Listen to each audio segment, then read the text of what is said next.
paralyzed, a stroke, the left side of my brain, in Shreveport,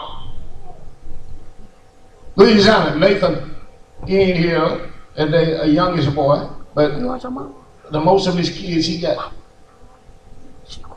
7 living twins died, but Nathan was just a small, little bitty boy. He and James, that's James on the second seat.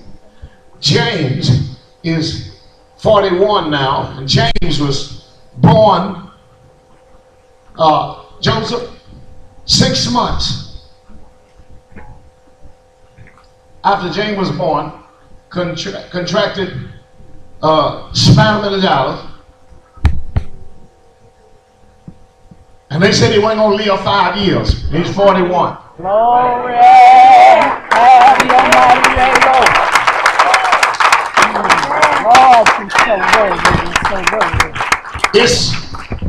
It's beyond the shout, beyond the shadow of any doubt. This is a miracle ministry. Yes. Amen. Born now with no hip sockets. Born now with no hip sockets. No top vertebrae. Missing bones in both hands. You hear me here today? Amen. And yet God has kept me mobile. Yes. Sat in a wheelchair 1 year. 1 year in a wheelchair. And couldn't get up to preach. And they, Brown and superintendent them, picked me up and set me up here on this platform for a whole year to preach the word of God. I'm telling you, he will never allow any more to come upon you than that you're able to stand. Whatever has come your way, you got to come to the point and place in your life that I'm going to rejoice because I'm coming out of it. It doesn't matter what it looks like. It doesn't matter what anybody has to say about it. It's not up to you to dictate what God does in my life. I've gone through it and I'm going to come out. And that's what you need to be. That's the way you need to be. That's what you need to say. You're going to come out of it.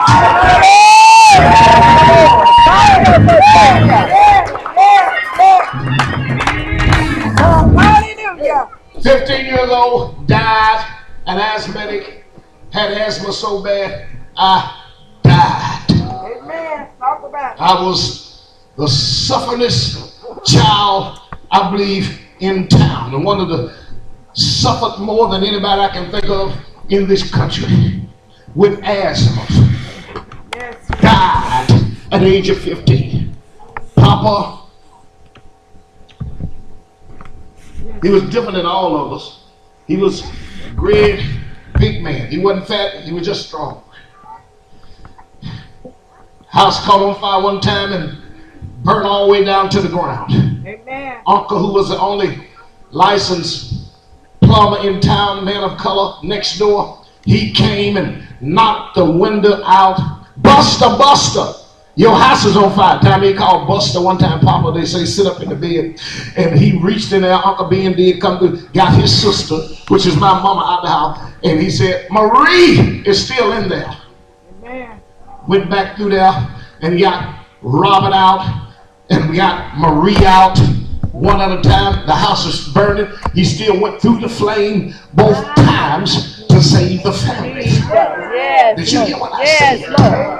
Went through the flame both times to save the family. One of the family members stood in the front yard when the house had burned all the way down to the ground, and he had put this question to Dad. He said, what you gonna do now, Big Dave? And Papa said, I'm gonna build again. You know, if you can have that type of intestinal fortitude without the Spirit of God,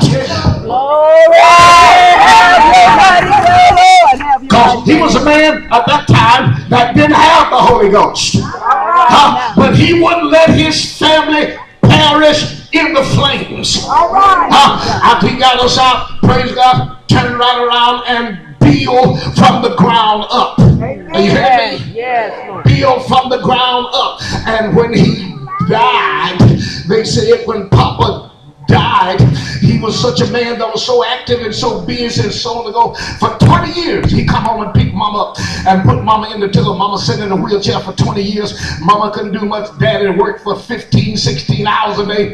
Come home and put Mama in the tiller, bathe Mama, go in the kitchen and cook. Praise God.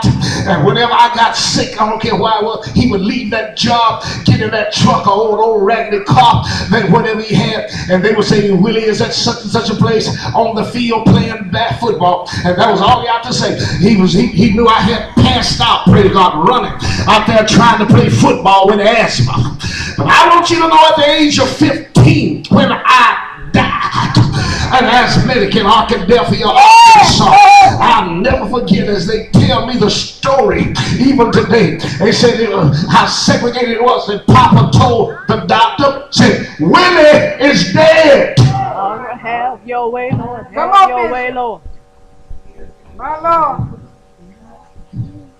Papa looked at Dr. Gary and said, you go back there and you sit by Willie's bedside. Oh, yeah. And whatever you do, don't you leave. Oh, yeah. Because Willie will pull through.